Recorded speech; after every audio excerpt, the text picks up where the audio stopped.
ex-best friend hacked my email to ruin my reputation. I'll destroy you. I hacked back, found her cheating messages, sent them to her husband. He divorced her and sued her for fraud. This all started 5 years ago when I lived in Austin, Texas. I wasn't rich or famous, but I was doing okay. I worked at a logistics company, handling inventory, and I had just gotten promoted to oversee 3 teams instead of 1. It felt like a big deal to me, and I was proud of myself. I had a decent apartment with creaky floors and a mismatched couch, and a circle of friends I thought were like family. The closest of them all was Mallory. Mallory and I had been best friends since high school. She was the kind of person everyone noticed when she walked into a room, loud, funny, and full of energy. People either loved her or hated her, and I loved her. Or at least, I thought I did. She was always there for me, through breakups, family drama, job stress, you name it. She'd show up with snacks, wine, or just a sarcastic comment that would make me laugh when I didn't want to. But Mallory had a side to her that I ignored for way too long. She loved drama, and not just being part of it, she liked creating it. She could take a tiny misunderstanding and blow it up into a full-on fight. I always wrote it off as just part of her personality. That's Mallory, I used to say. Now I realize it was a warning I should have paid attention to. It all started when I got my promotion. I was so excited that I called her that night to tell her. Guess who's the new team manager? I said, grinning ear to ear. Her response wasn't what I expected. She said, "Oh. Cool, I guess." That was it.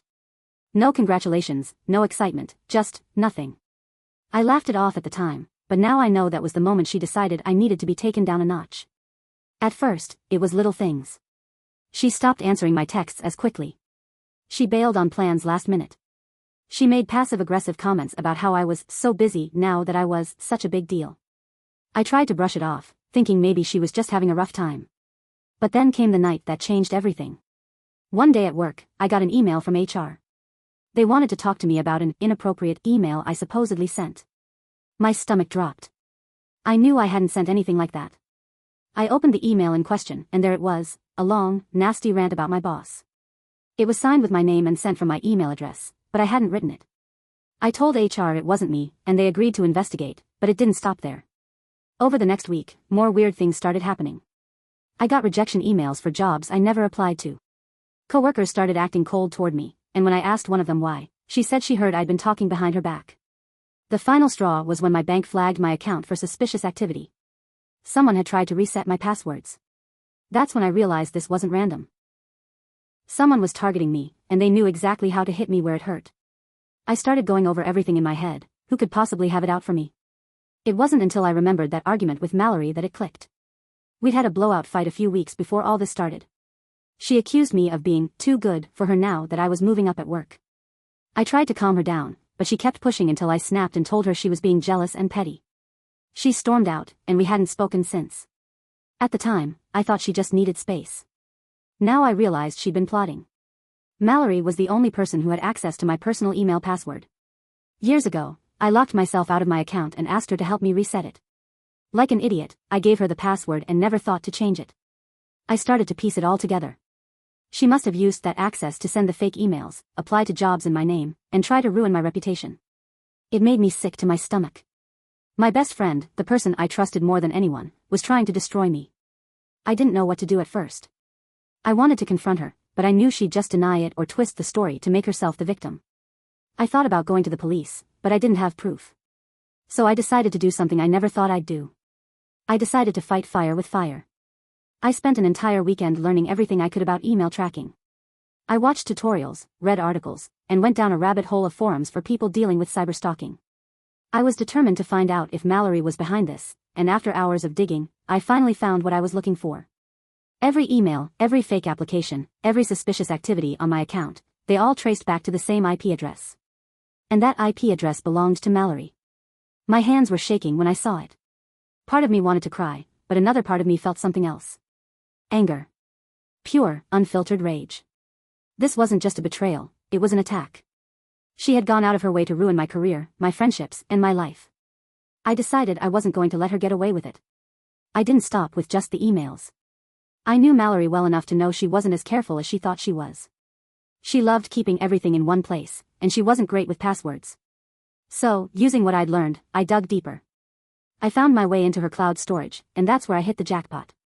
Mallory had an entire folder labeled private. Inside, there were emails, photos, and text message backups that told a story even I wasn't prepared for. Mallory was having an affair with a married coworker. And not just any coworker, her boss. The messages were explicit, detailed, and left no doubt about what was going on. The worst part?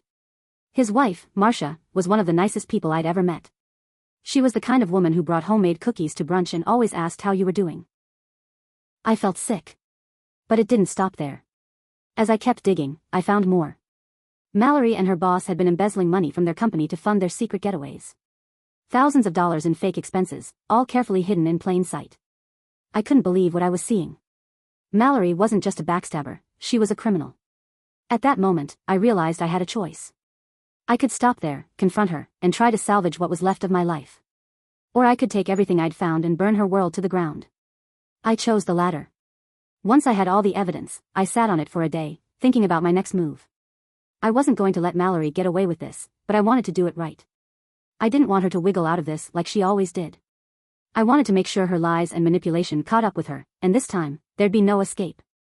The first thing I did was draft an anonymous email to Marcia, the wife of Mallory's boss. I kept it short and to the point. I included screenshots of the explicit texts and a few photos from Mallory's cloud storage that made their affair impossible to deny. I ended the email with, "I'm sorry you have to find out this way, but you deserve the truth." Then I went after Mallory's job. I knew the company where she worked had a zero-tolerance policy for workplace relationships, especially between supervisors and their subordinates. I packaged all the evidence of her affair with her boss, as well as the proof of their embezzlement, and sent it directly to their HR department. Again, I stayed anonymous. I didn't want this traced back to me until it was too late for Mallory to stop it. But I wasn't done yet. I still needed to clear my name at my own job. So, I gathered all the proof of Mallory's sabotage, the emails she sent from my account, the fake job applications, and the IP address that led directly to her. I presented everything to HR at my company and explained how she had used my old password to hack me. Thankfully, they believed me.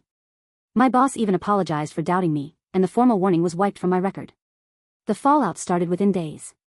Marcia responded to my anonymous email by confronting her husband. He tried to deny it at first, but she showed him the evidence, and he crumbled. He admitted everything, the affair, the stolen money, all of it. Marcia filed for divorce the next day, and I heard through mutual acquaintances that she also filed a police report about the embezzlement. I don't know what happened to him after that, but I do know he lost his job and his wife in the same week. As for Mallory, her life imploded. HR at her company launched an investigation into the affair and the financial fraud. She was fired immediately, and word spread quickly among her coworkers about why. Her reputation was destroyed, and no one wanted to associate with her. Our mutual friends found out about what she had done to me, and they cut ties with her, too. No one wanted to be around someone who would betray their best friend and ruin other people's lives for fun. Mallory tried to reach out to me once. She sent me a long, rambling text, accusing me of ruining her life and calling me a vindictive bitch. I didn't respond. What was there to say? She had ruined her own life. I just made sure everyone saw her for who she really was. In the end, I came out of this stronger. My reputation at work was restored, and I even got a promotion a few months later. The people who mattered, my real friends, stood by me, and I realized I was better off without someone like Mallory in my life. It hurt to lose someone I thought was my best friend, but looking back, it was a blessing in disguise. She had been toxic all along, and it took her betrayal for me to see it. As for Mallory, the last I heard, she moved to another state to try to start over. But I know her. She thrives on drama and chaos, so I doubt she's changed. Maybe one day she'll realize the damage she's caused, but honestly, that's not my problem anymore. And to anyone out there who's been stabbed in the back by someone they trusted, don't let them get away with it. Sometimes the best revenge isn't just living well. Sometimes it's making sure they can't hurt anyone else the way they hurt you.